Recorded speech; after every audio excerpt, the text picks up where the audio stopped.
What is the real cost of not giving up alcohol?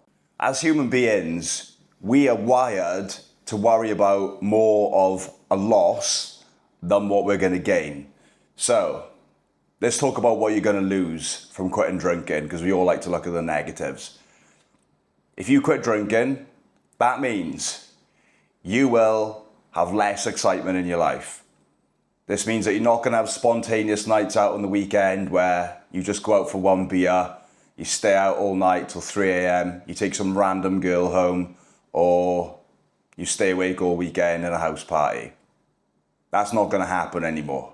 How do I know? Because that's basically what happened to me.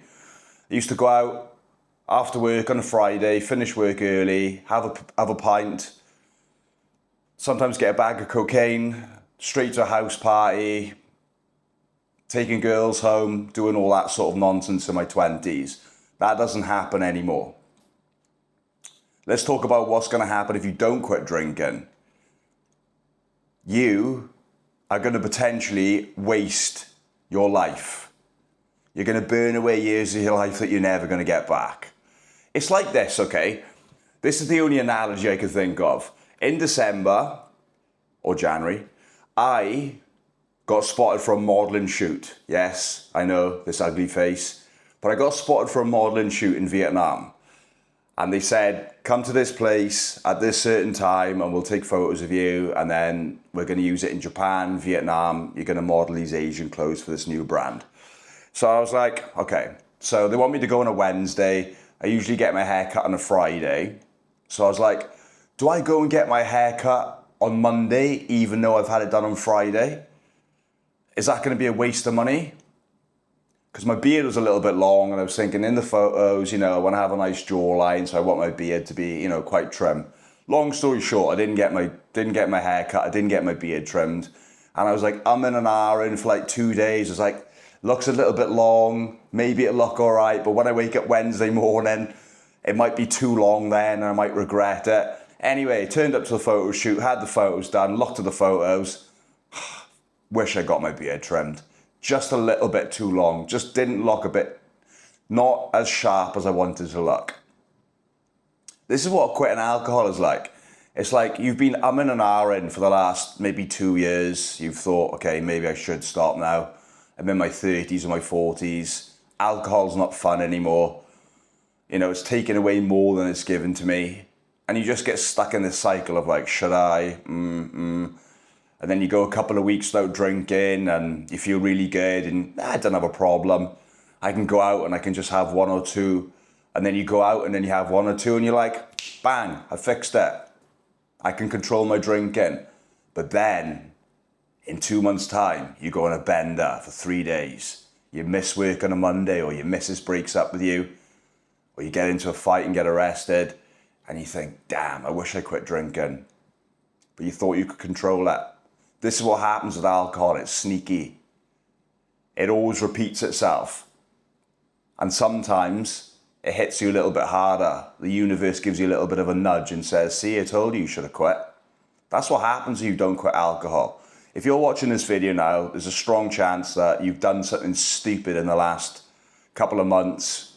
You've had a couple of close calls where you thought, right, maybe I should quit now. Maybe you've had a health scare. I don't know.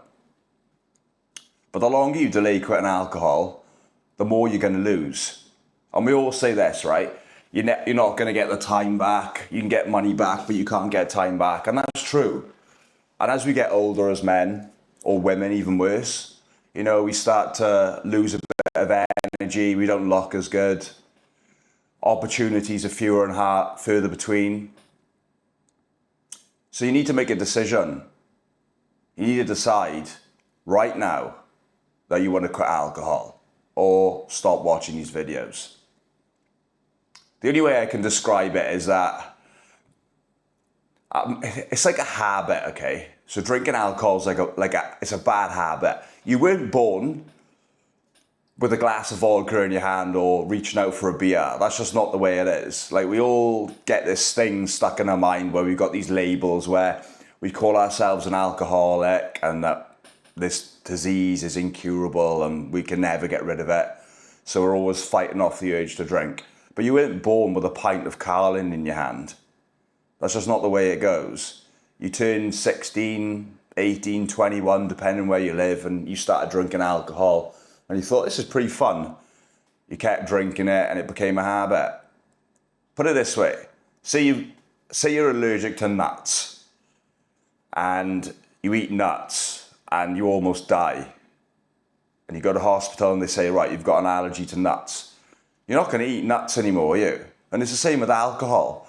But because alcohol is like a slow, drawn-out death of opportunity, death of health, you don't think nothing of it. It just gets progressively worse until you might get liver cirrhosis, or you might get into a fight like I did and go to prison.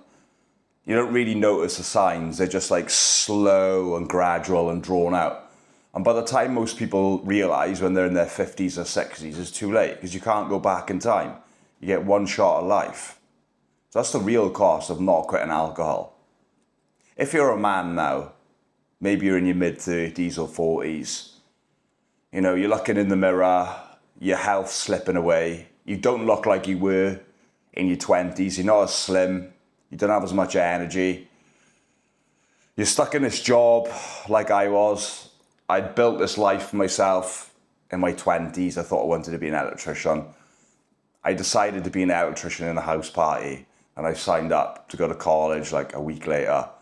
You know, I'm not going to argue. It got me to where I went. It took me to Australia, because there's great opportunities if you're a tradie. So I went to Australia, worked as a sparky. Then I had my enlightening moment where I decided to quit alcohol. So it got me to where I am now. But I built that life in my 20s as a drinker. No doubt, you went to university when you were 18, when you were a drinker. No doubt, you got this corporate job when you were in your 20s, when you were a drinker.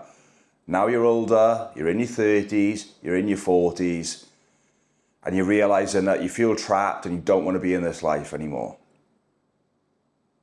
This is how I felt. And the only way I could escape it, I live in Thailand right now. The only way you can escape it is by quitting drinking. And I'm going to tell you why. Number one, it gives you clarity of mind. So you're able to compartmentalize problems in your life. You're able to think clearly. You're able to actually think about what you want in life. And more importantly, you're able to question yourself. Like, why am I here? Why am I only earning $6,000 a month? Why am I only earning £4,000 a month? How did I get to this situation? And then you start to look back at your life and you say, okay, it's because I was drinking, I was taking drugs on the weekend, I was spending money gambling, I was spending money on cigarettes, I wasn't saving. Because I was always hungover, I didn't have this vision for a future, I didn't have goals. I was just going to work, getting paid, destructing, and just repeating the cycle. And you think, right, okay, this is all because of alcohol. I did all this because of alcohol. And that's what I did. I thought, how am I here? How am I 30 with nothing to show for myself? And that's when I thought, right, I need to get rid of alcohol. And funnily enough, 5 years later, I'm living in Thailand, not anywhere near where I want to be. Not anywhere near. But if I'd kept drinking, I probably wouldn't look this youthful for 35. You can argue whether I look youthful or not, but I think I do. I wouldn't be in this position now. I'd be a lot worse. I'd probably look like a 40-year-old. Probably wouldn't have guns like I do. Probably wouldn't have the energy like I do. And I'd definitely be stuck in the UK, working a job that I hated.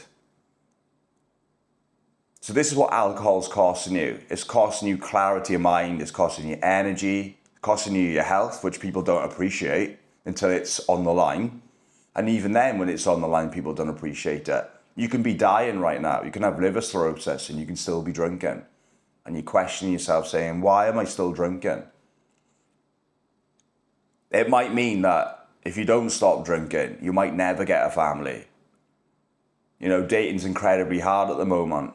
If you're a guy in your 30s and you're just not looking after yourself, you know, how are you going to attract someone that's going to be able to give you kids or marriage? So it's just something to think about. I don't know if I'm going to post this video. I was going for a walk and I'm a little bit sweaty, but I was down the beach and I thought, what is the real cost of not quitting alcohol? Where would I be now if I didn't quit?